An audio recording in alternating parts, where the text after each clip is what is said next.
கோவை கேரளா இடையிலான பிரதான ரயில் பாதையில் யானைகள் ரயிலில் அடிபட்டு உயிரிழப்பதை தடுக்க மாற்று பாதையில் ரயில்களை இயக்க கோரிக்கை எழுந்துள்ளது. அந்த வழித்தடம் எது, வன ஆர்வலர்களின் கோரிக்கை என்ன என்பதை இந்த தொகுப்பில் பார்க்கலாம். இந்த செய்தி தொகுப்புடன் 6 மணி செய்திகள் நிறைவு பெறுகின்றன. மேலும் பல்வேறு அண்மை செய்திகளுக்கு தொடர்ந்து இணைந்திருங்கள். இது நியூஸ் 18 தமிழ்நாடு.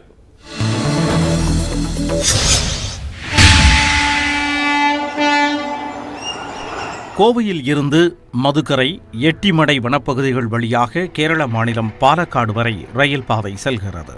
54 கிலோமீட்டர் தூரம் கொண்ட இந்த ரயில் பாதையில் தினந்தோறும் 70க்கும் மேற்பட்ட ரயில்கள் இயக்கப்படும் நிலையில் இந்த எண்ணிக்கை வருங்காலங்களில் 100க்கும் அதிகமாகவும் வாய்ப்பு உள்ளது.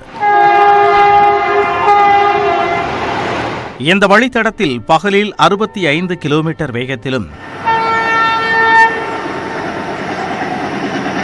இரவில் 45 கிலோமீட்டர் வேகத்திலும் மட்டுமே ரயில்களை இயக்க வேண்டும் என்ற கட்டுப்பாடுகள் உள்ளன.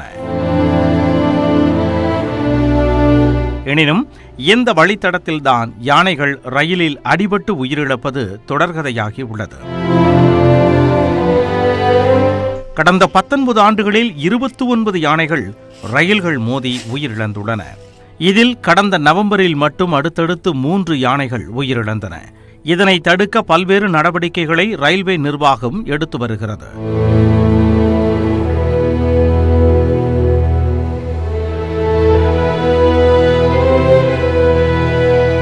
இந்த சூழலில் கோவையில் இருந்து பாலக்காடு செல்லும் ரயில்களை பொள்ளாச்சி வழியாக இயக்க வேண்டும் என்ற கோரிக்கையை வன ஆர்வலர்கள் முன்வைக்கின்றனர். இந்த ட்ரெயின் எல்லாம் பாலக்காடுலேருந்து பொள்ளாச்சி வழியாக கோவை வரலாம், அல்லது நம்ம கோவையிலேருந்து பொள்ளாச்சி வழியாக பாலக்காடு செல்லலாம்.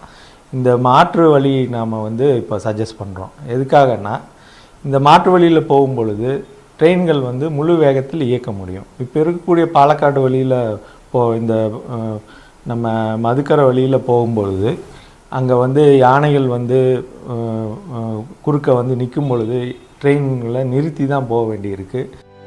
யானைகளை பாதுகாக்கும் வகையில் கோவை பாலக்காடு ரயில்வே வழித்தடத்திற்கு பதிலாக பொள்ளாச்சி வழியாக ரயில்கள் இயக்கப்பட்டால் பாதுகாப்பாக அமையும் என்றும், இதனை ரயில்வே நிர்வாகம் பரிசீலிக்க வேண்டும் என்றும் கோவை நாடாளுமன்ற உறுப்பினர் PR நடராஜன் தெரிவித்துள்ளார்.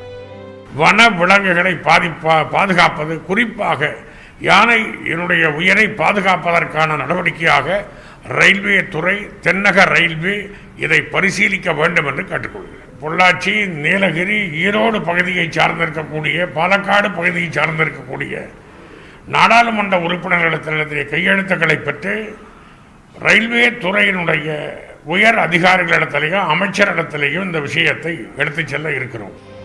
கோவை முதல் பாலக்காட்டிற்கு ரயிலை பொள்ளாச்சி வழியாக இயக்கினால் கூடுதலாக 25 நிமிடங்கள் மட்டுமே பிடிக்கும் என்றும், பொள்ளாச்சி வழியை இயக்கும் போது பொள்ளாச்சியின் வளர்ச்சிக்கு உதவும் என்றும் வன ஆர்வலர்கள் மற்றும் பொதுமக்கள் கேட்டுக்கொள்கின்றனர். மாற்று பாதையில் ரயில்கள் இயங்கும் போது யானைகளின் நடமாட்டம் குறித்து இரவில் வனத்துறையினர் ரோந்து செல்ல அவசியமும் இருக்காது என்பதே பலரின் கருத்தாக உள்ளது. நியூஸ் 18 தமிழ்நாடு தொலைக்காட்சி செய்திகளுக்காக ஒளிப்பதிவாளர் கிருஷ்ணனுடன் கோவை மண்டல செய்தியாளர் குருசாமி.